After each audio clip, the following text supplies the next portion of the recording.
License and registration. Boy. The words cut through the quiet moment as Officer Travis Lawson stepped toward the driver's side door with a hand already resting on his holster, the insult landing with a weight that carried 30 years of buried hate in the next breath. The violence came fast. The first shot tore into Cameron Jackson's shoulder as he bent to retrieve the military phone Lawson had tossed to the pavement. The second shot drove through his thigh as the cuffs clicked shut, dropping him to one knee in sharp, humiliating pain that stole the air from his lungs and blurred his vision.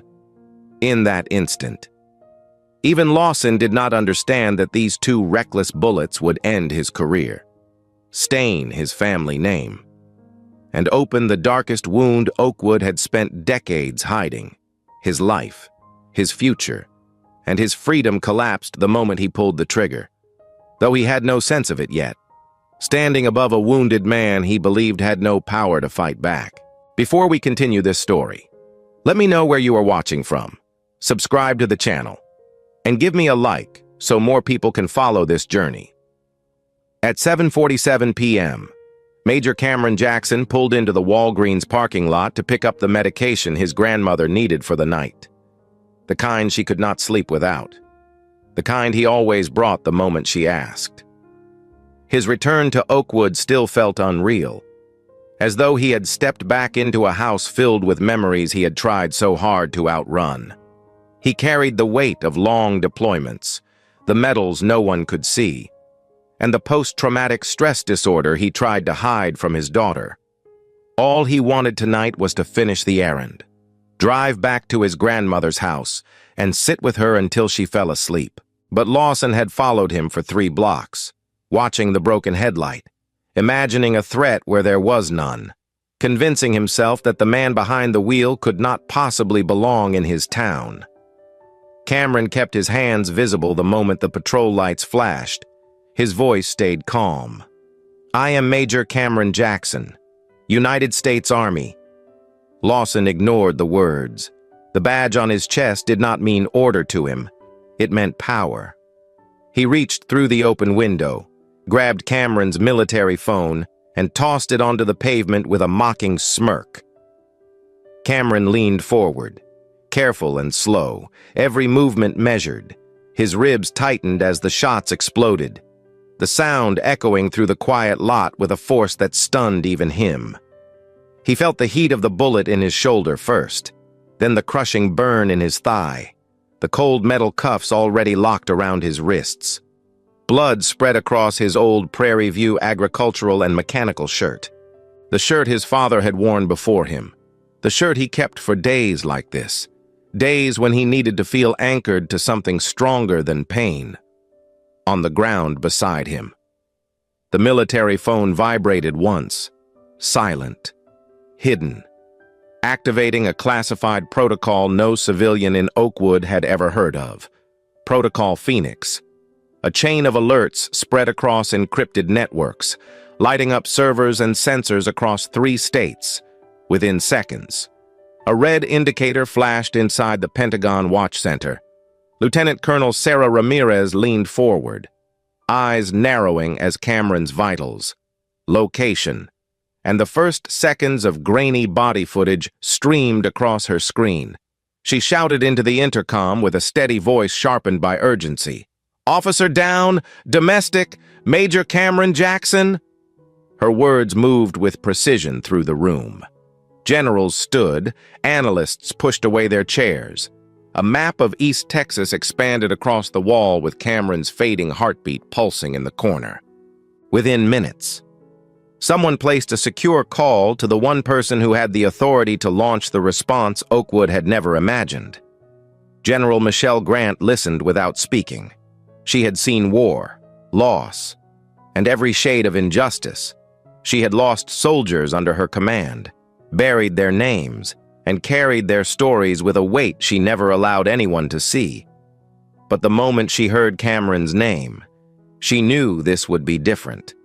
The voice on the line described 2 shots, one man bleeding, a local officer holding the weapon, a system that had failed before anyone could intervene.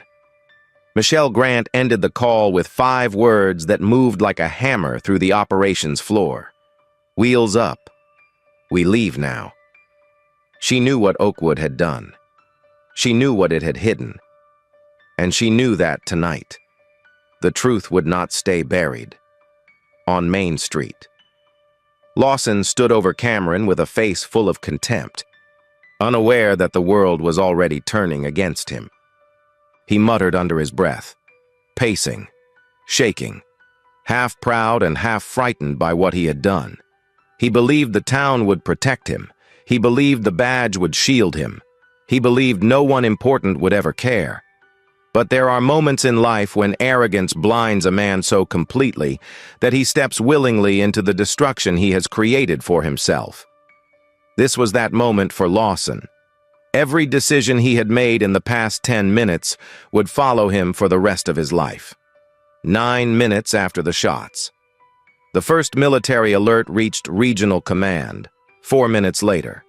The flight deck at Fort Cavazos cleared for departure. Pilots sprinted to their helicopters as crew chiefs locked down gear, sealed doors, and ran final checks. Soldiers fastened harnesses and spoke in quick, clipped sentences. Every second mattered because Cameron's heart rate was slipping. The flight manifest loaded. The rotors began to spin. Dust rose from the tarmac. At 19 minutes, 2 Black Hawk helicopters lifted into the night sky, their engines thundering through the darkness with a force that shook windows across the base. Oakwood still did not know what was coming. Cameron lay bleeding against the curb, his breaths uneven, his vision dimming.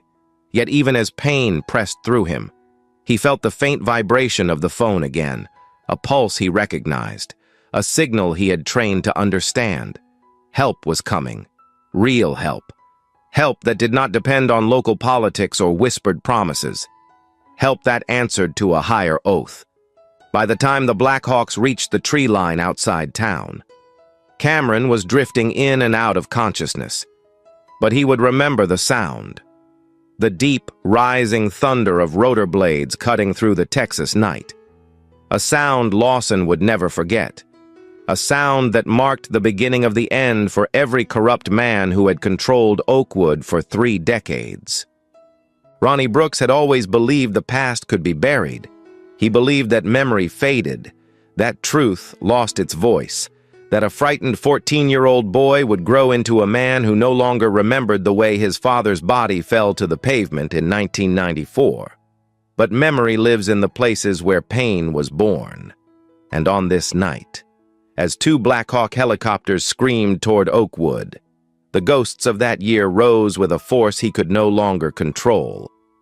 Cameron Jackson had been only a child then, standing beside Marcus Jackson during a stop that never should have happened, listening to Ronnie bark orders designed to provoke fear, watching his father keep his hands raised, steady and calm. Marcus had spoken a simple sentence. "My son is here. Please be careful." Ronnie answered with a bullet. The county ruled it justified in 48 hours. Cameron carried that image into adulthood like a wound that never healed, shaping the man he became, the soldier he trained to be, and the nightmares that followed him into every deployment. He learned to track insurgents through mountains, to interrogate men who lied for a living, to read silence as clearly as sound. Yet he could not escape the memory of his father's hand slipping from his own as the life drained out of him on a Texas road.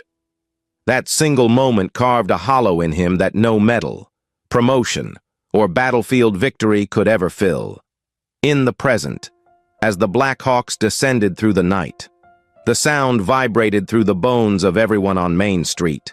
Dust lifted from the pavement. People stepped back, shielding their eyes as the rotor wash spread across the storefronts.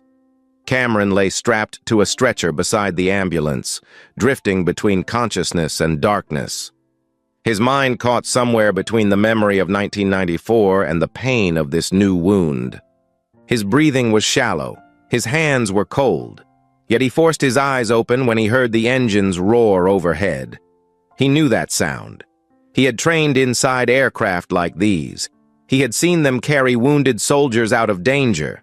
Tonight, He was the one being carried, and he felt a quiet shame rise in him, an old instinct whispering that he should be the protector, not the one protected. But shame gave way to something steadier as the helicopter's shadow passed over him. Someone powerful had answered the call, someone who would not let Oakwood bury another Jackson. General Michelle Grant stepped out of the helicopter with a precision that told everyone she had led men and women through places far more hostile than this small Texas street. She wore no expression of shock, only the cold, controlled anger of a commander who had seen one of her own shot and left to bleed on a sidewalk. Her boots touched the ground with purpose, her eyes cut toward Lawson, who stood near the patrol car with his hands half raised, half defiant, half confused. She walked straight toward him, her voice calm and final. "You just shot one of mine. Hands up." Lawson hesitated. He did not fully understand who she was. He understood only that someone he had never seen before. A black woman in full general uniform was speaking to him as though his badge meant nothing. Panic flickered behind his eyes. His feet shifted. Then he made the mistake that sealed his fate. He ran. The operators moved before anyone else could react. A military working dog sprinted past them, closing the distance with ruthless speed. Lawson made it only 20 yards before the dog took him down in the dirt, locking onto his arm with a force that ripped the last illusion of power from him. He screamed. The sound rose and then broke into short, ragged breaths as the operators secured him, rolled him onto his stomach, and placed him in restraints far stronger than any he had placed on Cameron. Michelle Grant watched without blinking. She saw the man who had believed himself untouchable. She saw the stain of arrogance on him, and she saw the truth she had known the moment she received the call. Oakwood had become a place where the uniform she served meant less than a simple lie told by a corrupt officer. Nearby, Cameron struggled to remain awake long enough to understand what was happening. His consciousness blurred between memory and reality. He saw the helicopter lights, bright and sharp. He heard footsteps approaching. He felt the sting of antiseptic on his skin as medics checked his wounds. He tried to lift his hand. It felt heavy. He tried to speak. The words broke into a whisper. "Is my grandmother safe?" A medic leaned close, steadying the oxygen mask against his face. "We will take care of her. You hold tight." Cameron closed his eyes again, letting the voice wrap around him like a promise. In the crowd, people recorded everything with shaking hands. Some whispered in disbelief. Others hid tears. Margaret Thompson stood on her porch across the street, her phone still raised, her voice trembling as she narrated for the millions who would soon watch. "They shot that man for nothing, and now the army is here. I never thought I would see something like this." She did not flinch as the wind from the helicopter pushed against her clothes. She kept filming because she knew, deep in her bones, that truth was fragile unless captured. She had lived through years when justice belonged only to those who could afford it. She would not let this moment vanish. Meanwhile, miles away, Ronnie Brooks received the first frantic call that something had gone wrong. Lawson had fired. Cameron was down. Helicopters were landing on Main Street. Ronnie froze in his office, the memories of 1994 pushing against him with brutal clarity. He had silenced Marcus Jackson. He had silenced 2 other men who threatened his operation. He had silenced evidence, complaints, and whispered questions for 30 years. But he could not silence a military response. He could not silence a protocol he had never heard of. And he could not silence a general who stood on his street with a face carved from iron. For the first time in decades, fear took root in him. He understood that the past he thought he had buried was coming back with force. As Cameron was lifted into the helicopter, medics worked quickly, pressing gauze against the wounds, securing the IV, keeping his heartbeat steady. The rotor wash rumbled through him. His vision dimmed again, but before he slipped fully into unconsciousness, he heard one last thing, the general's voice, calm, strong, uncompromising. Get him home. He has carried enough. Her words settled over him like a hand resting gently on his shoulder. And then the world faded as the helicopter rose, carrying him away from the place that had broken him once as a boy and nearly again as a man. Behind them, Oakwood trembled in the dark, knowing something irreversible had begun. The truth had returned. The ghosts had awakened.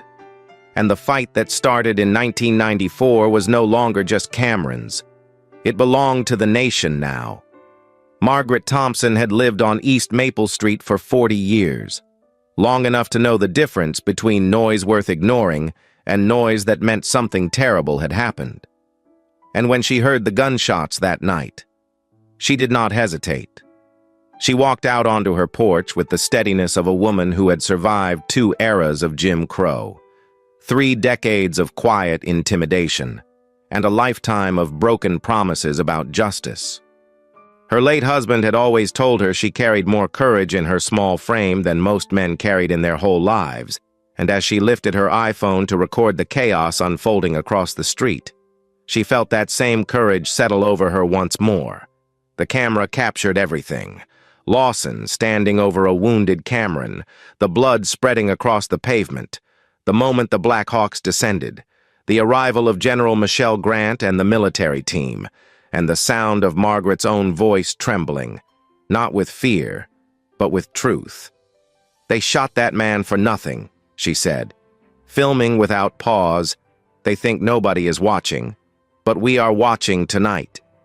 She uploaded the video at 8:15 p.m., intending only to preserve the truth, not expecting what would follow. Within an hour, it swept across Texas. By midnight, it had reached 22 million views.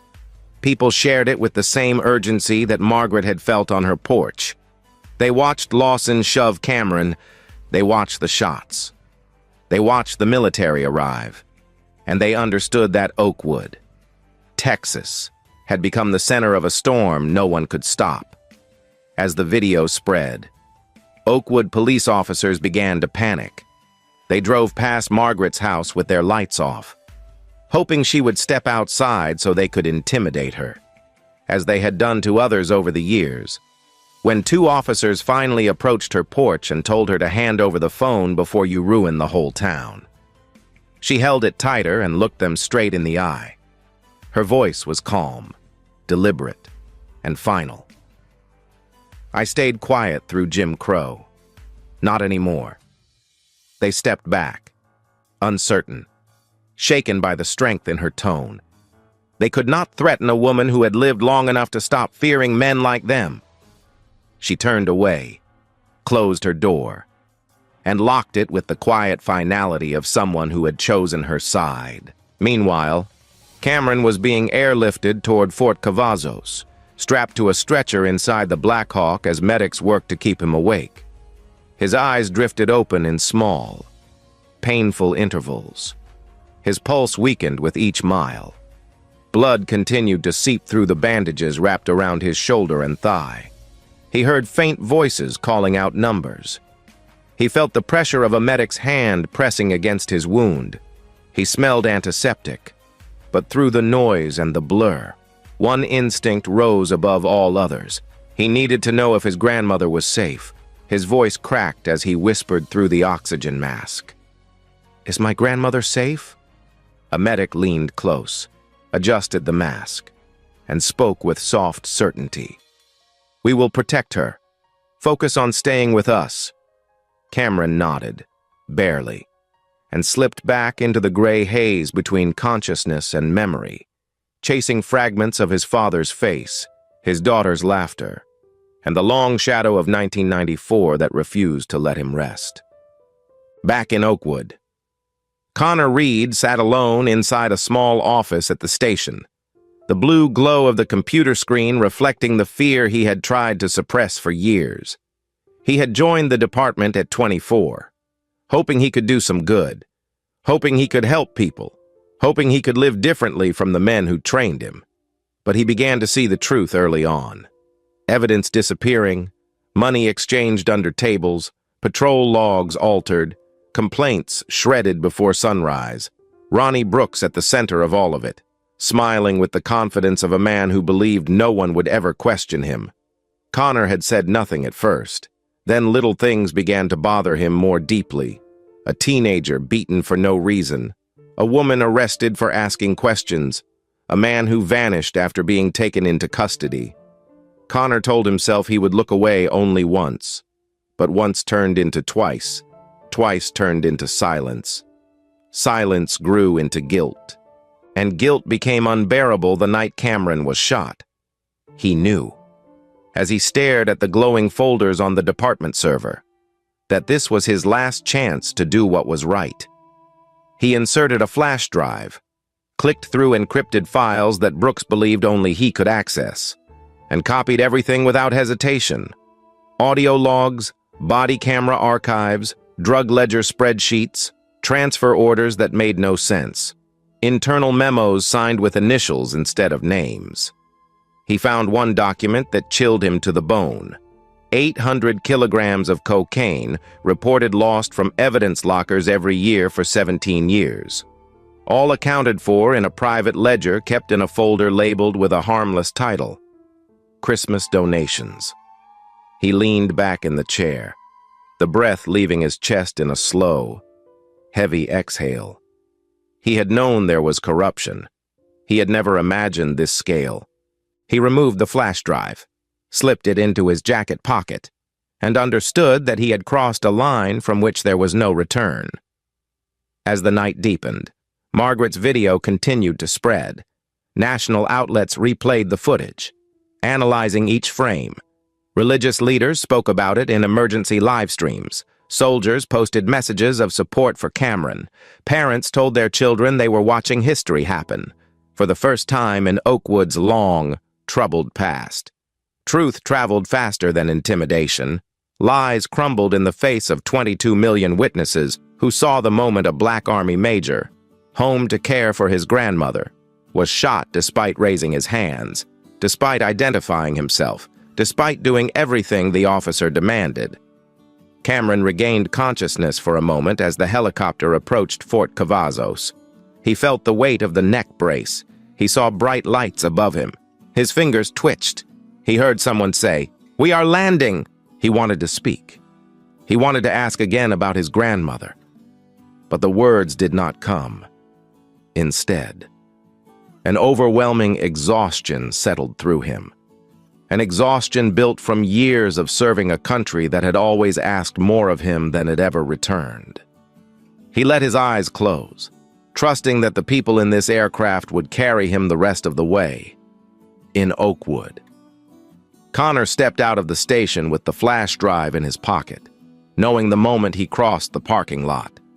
He was no longer an officer of the department he had joined.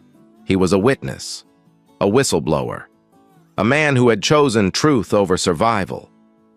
Margaret stood inside her house, watching her video rise across the world.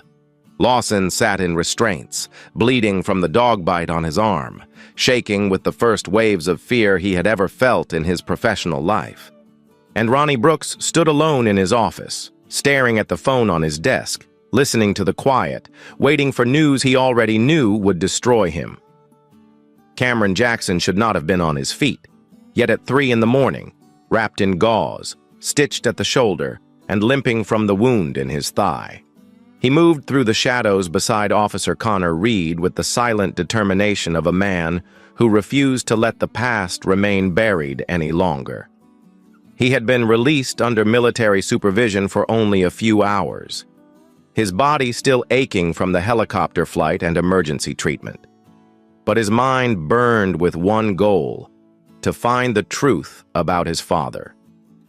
Connor led him toward the old evidence warehouse at the edge of Oakwood, a place that had been locked for decades, a place everyone avoided, a place where the town claimed nothing important remained.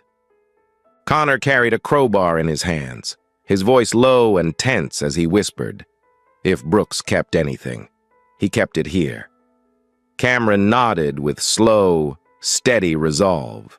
He had lived his entire adult life with an unspoken question pressed against his ribs.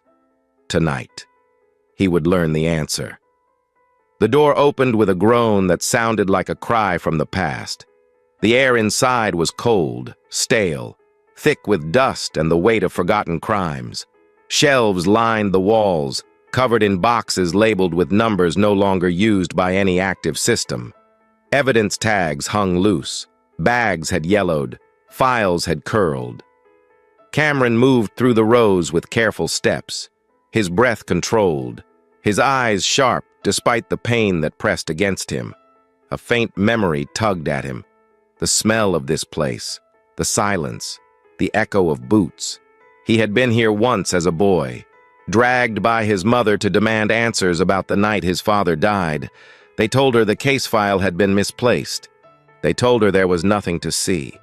They told her to leave and not return. He remembered her tears when she returned to the car, her face in her hands, the tremor in her voice as she said she was sorry. He had carried that memory like a scar. Connor stopped near a concrete slab at the back of the warehouse. It was out of place, too clean, too smooth, poured recently compared to the rest of the building. He crouched beside it and whispered. This was poured in '94. No construction orders, no documentation, just this slab. Cameron felt the air thicken. His heartbeat slowed. He knelt beside the slab, touching the cold surface with trembling fingers. He did not need a name. He did not need a clue. He felt it in his bones. His father was here. Connor lifted the crowbar and wedged it beneath the edge. The concrete cracked, groaned, and began to crumble in jagged pieces. Cameron braced himself as the first opening revealed a dark, shallow pit beneath the floor. Connor shined the flashlight into the space. Bones. Fabric remnants. A rusted belt buckle Cameron recognized from an old photograph. For a long moment, neither man breathed. The truth had been buried under concrete for 30 years. Cameron reached into the pit with shaking hands, lifting a small metal tag still attached to the belt. His father's initials were engraved on the back. His eyes closed slowly, as though his body had finally recognized the moment it had been moving toward for decades. He whispered with a voice stripped of strength. I knew he didn't run. I knew he didn't fight. He never would have left me. The silence was heavy and sacred. Connor's throat tightened. He had feared the truth, but not like this. Not with a man kneeling beside the bones of his father, still wearing hospital bandages, still bleeding through his shirt. Outside, headlights swept across the warehouse wall. Connor stiffened. Cameron looked up sharply. The engine revved. A door slammed. Heavy footsteps pounded toward the entrance. Connor whispered, "It's Brooks." The name struck like a warning shot. Cameron rose slowly, his hand gripping the edge of a shelf for balance. He was still half-healed, half-dizzy, half-broken. But he was ready. Ronnie Brooks stepped inside with a pistol raised, his face twisted with rage and fear. "You should have stayed out of this," he growled, pointing the gun at the man he had tried to break as a child. Cameron stood tall despite the pain, his voice steady. "You murdered my father." Brooks did not deny it. He only lifted the gun higher. The first shot came fast.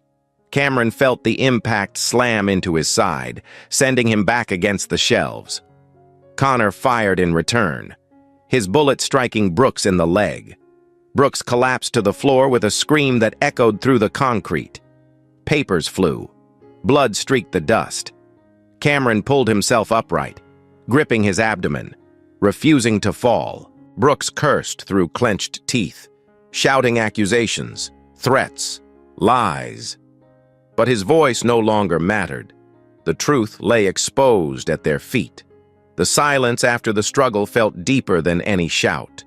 Connor moved to restrain Brooks while Cameron pressed his hand against his bleeding side, breathing slowly through the pain. Outside.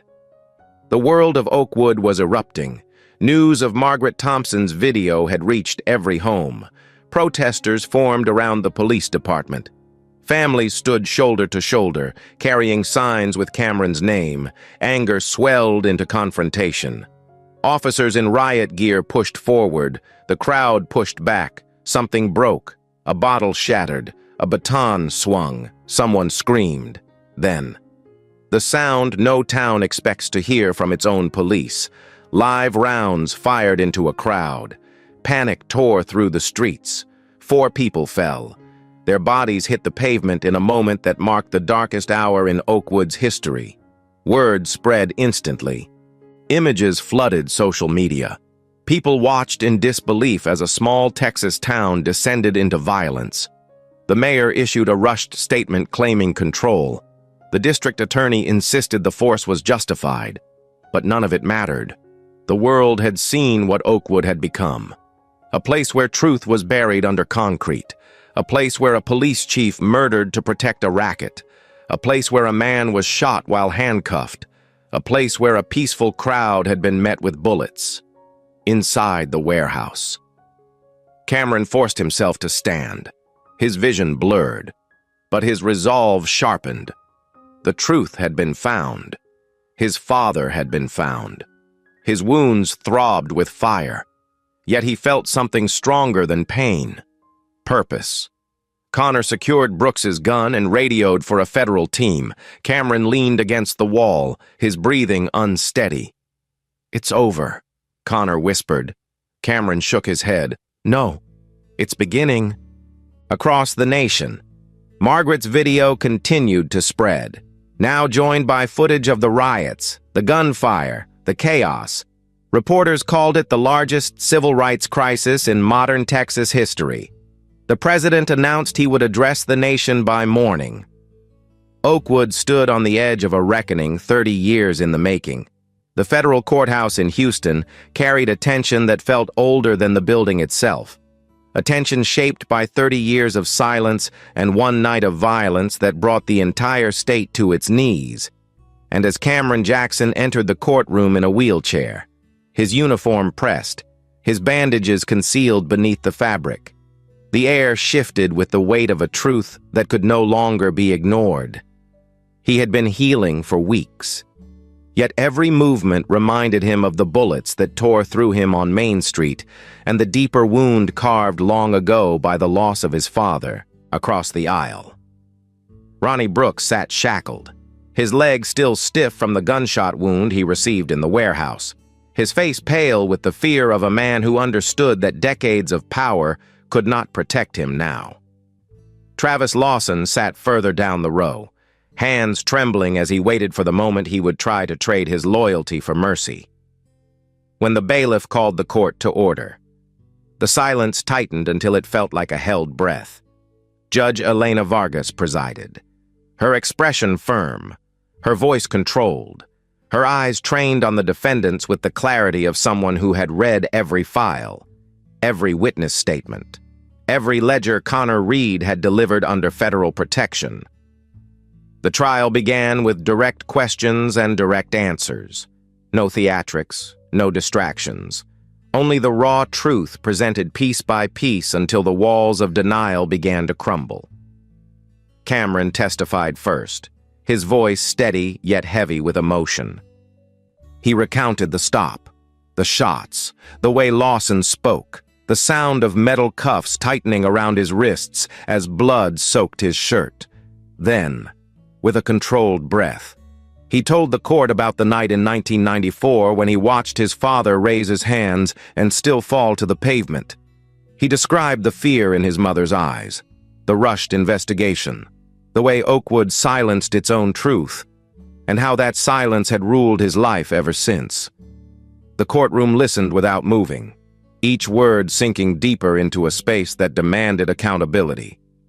When Cameron finished, Lawson lowered his eyes and rubbed his hands together, restless, uncertain, preparing for the moment he had been coached to face. His attorney leaned in and whispered, and Lawson nodded with a defeated heaviness. He rose to testify, not out of remorse, but out of desperation for leniency. His voice cracked as he spoke. He admitted that he fired without cause, that Cameron was already handcuffed, that Brooks had told him for years to control the ones who looked like trouble, and that controlling them often meant force, intimidation, and falsified reports. Then the courtroom froze when he spoke the words everyone dreaded. Chief Brooks killed Marcus Jackson, shot him, buried him, told us it was self-defense, told us to keep quiet. Brooks slammed his fist on the table and shouted, "You lying coward!" But the marshals restrained him before he could rise. The outburst only confirmed what Lawson had begun to unravel with each passing sentence. Lawson revealed more of Brooks's operation. The protection deals on Interstate 45, the bribed deputies, the coded ledgers, the missing cocaine rerouted to cartel partners, the silence enforced through threats, blackmail, and at times, force. Lawson's voice trembled when he described how Brooks ordered him to stop Cameron on Main Street the moment he saw the name on the license. He said, "Make it rough." He said the son was just like the father. The courtroom absorbed every word with a mixture of grief and rage. But nothing pierced the room more deeply than Cameron's reaction. He sat motionless, his hands gripping the rails of his wheelchair, his jaw tight, his eyes locked on the man who had murdered the father he adored. When Lawson finished, Judge Vargas called for order, her voice sharp, but the emotion in the room could not be contained. Then came the moment destined to change the course of the trial, as the proceedings continued. And evidence was displayed across the courtroom screens. Pictures of the warehouse, the slab, the ledgers. Ronnie Brooks leaned forward toward Cameron, as though he wanted the final word before the world stripped him of every ounce of power he had ever held. His whisper cut through the air even from several feet away. Cruel and deliberate. Your daddy died because he stuck his nose where it didn't belong. For 30 years, Cameron had carried the image of his dying father with a silent dignity that often broke him in the quiet of night. But this taunt sliced through him with the violence of the past he never left behind. He lunged forward before he realized he was moving. Instinct overtaking restraint, grief erupting into a force that startled the entire courtroom. Federal marshals caught him just before he reached Brooks. His body trembled with emotion. But Judge Vargas intervened with a calm, resolute voice. "Major Jackson, return to your seat. Justice will answer him. You do not need to." Cameron froze, breathed deeply, and allowed himself to be guided back, his eyes never leaving the man who destroyed his childhood. The court then turned to Connor Reed. His testimony carried a different kind of weight, the weight of a conscience awakened after years of silent complicity. He explained how he discovered the ledgers, how he copied the hard drive, how he had watched men like Lawson and Brooks exert control through fear. He admitted his failures, his silence, his shame, and then said, with quiet conviction, "I will not be silent again." He handed over the complete drug ledger that tied Judge Billy Ray Cunningham to years of bribe payments. Within hours, federal agents entered Cunningham's chambers and arrested him before his afternoon docket, the gavel still warm in his hand. Oakwood's corruption had reached the highest levels, and the courtroom understood the sweep of the operation only now being revealed. By the end of the day, the evidence stood tall and irrefutable. Photographs of the remains of Marcus Jackson, audio files of Brooks's threats, financial trails leading into private accounts, testimony from victims who had remained silent for decades. Every secret Oakwood had held was now laid bare before the court. Brooks glared at the witnesses with a hatred that could no longer control anything around him. His kingdom had collapsed. His lies had dissolved. His voice, once loud enough to silence an entire town, carried no authority in this room. The jury returned to the courtroom with a silence so complete it felt like the air itself had stopped moving. And in those still moments, every person present understood that 30 years of violence, fear, silence, and buried truth would now be measured in minutes. Judge Elena Vargas looked over her glasses, her expression composed, her voice steady. Yet even she sensed the gravity of what was about to unfold. Cameron Jackson sat in his wheelchair beside the federal prosecutors. The pain in his body held firmly behind a quiet strength. He had waited a lifetime for this moment, not for vengeance, but for truth that no one could bury again. Ronnie Brooks stared forward with hollow eyes, understanding that his empire had collapsed. Travis Lawson shifted in his seat with the trembling anxiety of a man who knew his plea deal had bought him nothing more than the faintest hope of survival. When Judge Vargas asked if the jury had reached a verdict, the foreperson rose and spoke 4 words that carried the weight of an entire state. "We have." Your Honor. What followed unfolded with a swift clarity that cut through 3 decades of corruption. The foreperson read the first verdict. On the charge of attempted murder in the 1st degree, we find the defendant, Travis Lawson, guilty.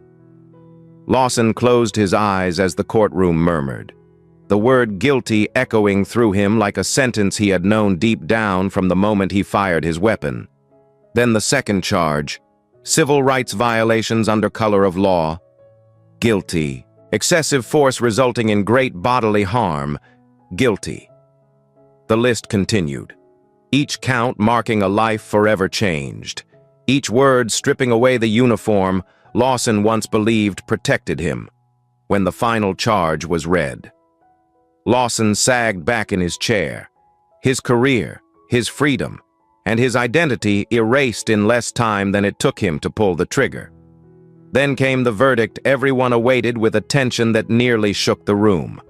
On the charge of 1st-degree murder of Marcus Jackson, we find the defendant, Ronnie Brooks, guilty. The words struck like a bell. Cameron inhaled sharply. A breath held for 30 years finally released. The foreperson continued, racketeering, guilty. Conspiracy, guilty. Tampering with evidence, guilty. Drug distribution, guilty. Abuse of authority, guilty. The counts went on, each one painting a portrait of a man who had believed himself untouchable. Ronnie Brooks did not blink. His face remained cold, stripped of its bravado, stripped of its power. He looked not at Cameron, but at the wall, as though he could not bear to face the man whose life he tried to destroy. Judge Vargas closed the folder before her and spoke her ruling with a clear, unwavering tone. Lawson, 35 years without parole. Brooks, life without parole, to be served in federal prison, without privilege or protective custody. The room remained silent, absorbing the truth that justice had finally spoken.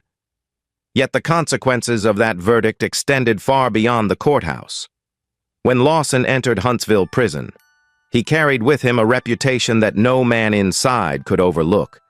A former Marine, a former officer who shot a Black Army major while handcuffed. Within days, tension brewed around him. Within weeks, it erupted. 19 stab wounds, a fight in the shower block, a permanent paralysis that left him confined to a bed for the rest of his life. He survived. But the man who once strutted through Oakwood as if he owned its streets now lay helpless, unable to move without assistance, unable to speak without fear, living with the consequences of his own cruelty. Ronnie Brooks fared no better. 9 days after his sentencing, guards found him in his solitary cell, the thin bedsheet twisted into a rope, the final act of a man who chose escape over accountability. His note, angered, bitter, delusional, contained only one line. I protected this town. Now the town killed me. The nation read it with disbelief. Oakwood read it with a mixture of relief and sorrow, knowing that justice for Marcus Jackson had come, but the pain he caused would not vanish overnight. Within weeks, the Department of Justice took direct control of the Oakwood Police Department. Audits revealed missing evidence dating back 25 years. falsified arrest records, bribes disguised as donations, and a network of officers who enforced a hierarchy built on fear and silence. One by one, those involved were suspended, investigated, charged, or dismissed. Some cooperated with federal authorities, some fled, others resigned quietly, hoping to avoid the spotlight. But no one escaped the reality that the department they once believed unbreakable had dissolved in the wake of one man's survival and one town's long-buried truth. The state of Texas, under national pressure, ordered a full disbandment of the Oakwood Police Department. Every badge surrendered, every vehicle impounded, every office cleared, every complaint reopened. Federal oversight replaced local control, with new officers recruited from across the state, each vetted through a rigorous process designed to prevent corruption from taking root again. For the first time in the town's history, Oakwood would rebuild its law enforcement foundation from the ground up, without the weight of men like Brooks or the shadows of their crimes. Meanwhile, Cameron continued his recovery in a military medical center, surrounded by surgeons, therapists, and commanders who understood not only the wounds on his body, but the wounds carried in his mind. His nights were marked by memories of gunfire, of dust rising in Iraq, of the concrete slab where his father lay, of the sound of the cuffs clicking around his wrists while he bled on the ground. But as the weeks passed, he also found something he had not felt in years, a lightness in his chest, a sense that the truth had finally risen, that the man who stole his father's life could no longer haunt him. He watched the trial recordings. He read the verdict. He listened to the letters of support sent by soldiers, veterans, families, and strangers across the country who saw in him a symbol of resilience and justice. Connor Reed, under federal protection, testified before a statewide commission. His words changed the course of Texas policing policy, prompting new laws regarding evidence handling, officer oversight, and whistleblower protections. He lived with the knowledge that he had waited too long to act, but he also carried the certainty that he finally stood on the right side of truth. 1 year later, the morning sun rose over Oakwood with a gentleness the town had not felt in decades, and as Cameron Jackson stepped out of the black SUV at Eastview Cemetery, now walking without assistance though still carrying the faint stiffness of old wounds, he felt the weight of everything that had happened settle into a quiet place within him. The wind moved softly across the grass as he approached his father's headstone, a simple marker that had waited 30 years for the truth to be spoken aloud. He carried his bronze star in his hand, the medal he had earned in a distant war, the medal he had once believed he did not deserve because he could not save the one man whose life mattered most. Yet today he understood that honoring his father meant carrying forward the strength the man had given him, not the guilt that had haunted him. He knelt, placed the medal on the cool stone, and whispered, "I came home, Dad." The words came from a place deep within him, a place shaped by trauma, sacrifice, survival, and the long road toward justice. His voice trembled, but only with gratitude. In the year since the verdicts, Oakwood had transformed in ways no one had imagined possible. A federal transition team had overseen the complete reconstruction of the police department, replacing every officer who had served under Ronnie Brooks. For the first time in the town's 148-year history, Oakwood elected a black police chief, a woman named Clarissa Hodge, whose leadership brought calm and transparency to a community once fractured by fear. Public meetings were open and crowded. Citizens asked questions without being silenced. Children walked to school without avoiding certain streets. Stores that once closed early stayed open late, no longer worried about the intimidation that hovered over them for generations. The sound of sirens no longer meant danger. It meant service. People spoke of change not as a distant dream, but as a reality they lived each day. Cameron returned to active duty as a lieutenant colonel after months of rehabilitation. And with that return came a new sense of purpose. He worked with military and civilian leaders to build a national initiative aimed at protecting vulnerable communities from the kind of unchecked power that had ruled Oakwood for decades. The Jackson Sentinel Foundation, named not only for his father, but for every victim of silent corruption, distributed 75,000 recording devices across the country in its first year, ensuring that every person, regardless of race, status, or income, could document their encounters with law enforcement. Schools integrated Sentinel training into their safety programs. Churches hosted community workshops. Veterans groups volunteered to teach the elderly how to use the devices. The initiative grew beyond anything Cameron had imagined, transforming him from a victim of violence into a champion for accountability. At home, life changed in quieter, more intimate ways. Aaliyah moved in with her father full-time, her small suitcase parked neatly beside her bedroom wall at his grandmother's house, now hers as well. She decorated her room with drawings of helicopters, stars, and the word hope written in careful block letters. She held his hand when nightmares rose, whispering, "You're safe, Daddy," with the same tenderness he once wished he could give his own father. Cameron and his ex-wife, Danielle, found a peaceful rhythm of co-parenting built on respect and shared commitments.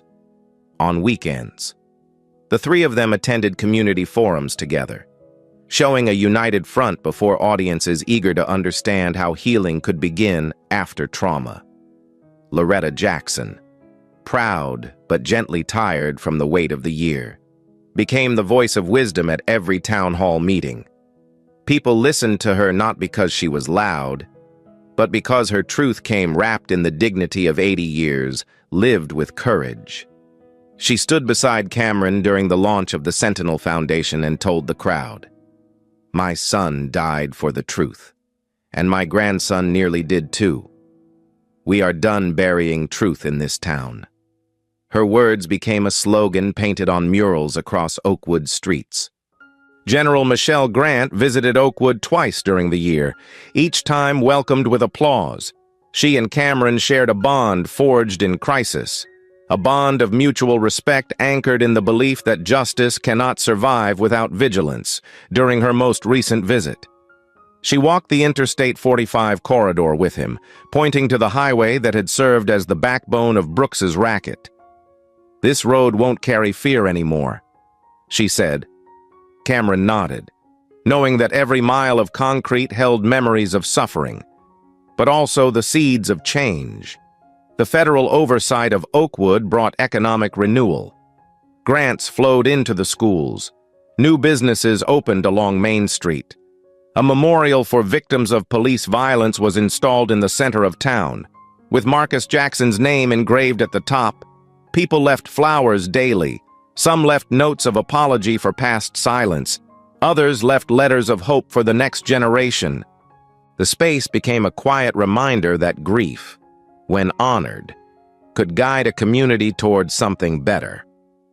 As Cameron left the cemetery that morning, he saw a small gathering outside the community center. Children held Sentinel devices in their hands, listening to a volunteer explain how each recording could protect them. A boy, no more than 10, approached Cameron shyly. His eyes were wide with admiration. "Sir," he said softly, "do I have to be afraid now?"